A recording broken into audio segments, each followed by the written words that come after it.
It's hard to win with mistakes. That's my opening statement. At the end of the day, it's hard to overcome, you know, 31 points off turnovers, 21 second chance points, and putting them at the line to make 23 of 33 free throws.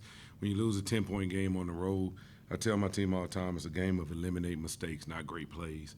And we tried to make some great plays with some long passes instead of just making the next play, which I think burned us in the end. And then we didn't do tough things. Not only did we not rebound the ball well, but there was a lot of loose balls in the second half. I didn't think we came up with any of them. And those are things we got to clean up if we want to be a good team. And so, like I say, I just think we got to go back to drawing. I was proud of their effort. I was proud of how hard they played. I was proud of them being locked in for most of the game. But we got to eliminate the mistakes. If we can do that, we got a pretty good basketball team. Hey, Coach, on a couple of occasions you were down double digits, but your team did not go away. They continued to come back. What did that say about the character of your team going forward? That's what we've been all year. We went and played a tournament in Florida and Richmond, Southern Illinois, and EKU. We went down double digits in all of those games, and we were down at the half, and we fought back and we won those games. I think it shows character of our team that we can fight back, and we understand the game's not over. We tell them it's a 40-minute game at the end of the day. It's not a 35 or 25-minute game. So I don't think we ever panic in that, right? We just try to focus on our defense and try to put stops together.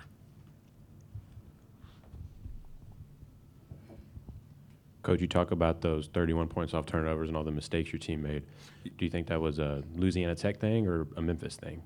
I think it was a nerves from a Memphis thing in the beginning. It was 14 of them in the first half. It was only 20 turnovers, 14 in the first half. Once we settled in, I think we were fine.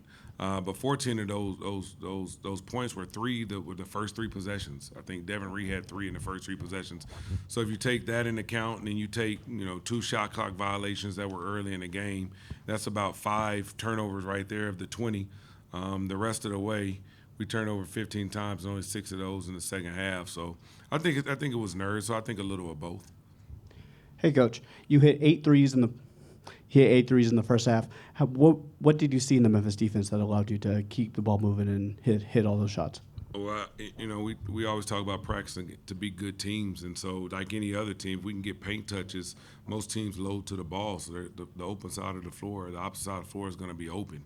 And so we want to play with space. And if we play with space, all you got to do is make the next pass, the next right pass.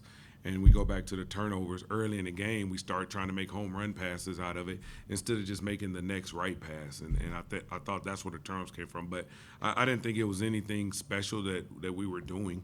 It was just paint touches and sharing the ball. And when we share the ball, when we throw a high number of assists, usually, which we're capable, and we've done that a lot of the times because Sean Newman is a high assist guy, then we've usually got good shots for our team. Hey, Coach, what did it mean to you just coming in, just playing a ranked team and being able to compete with them on this level? You know what? No moral victories. I wanted to win this game. And at the end of the day, we didn't do what it takes to win. If we want to accomplish our goals, we got to be able to come on the road and beat tough teams. I mean, the ranking is just a number that they got this week for winning 3 tough games. And so we wanted to win it. And there's no moral victories, but there's some lessons in it. So we'll take those lessons and move forward. In talking about some of the lessons that you guys did have in this game, went down not necessarily big deficits, but able to come back at one point, take the lead in the first half, and then a similar going down double digits and making it a close game again. What did you see in those stretches that allowed y'all to get back in the game? Well, I thought that they were taking the lead because of our mistakes, like giving up offensive rebounds. I didn't think they were taking the lead because they were just taking it to us. And so I felt like if we just gave the effort and eliminated mistakes, we could stay in the game. And we did that. And sometimes it was changing personnel. Sometimes it was just the change of a play or seeing something on the court that I thought we could change up.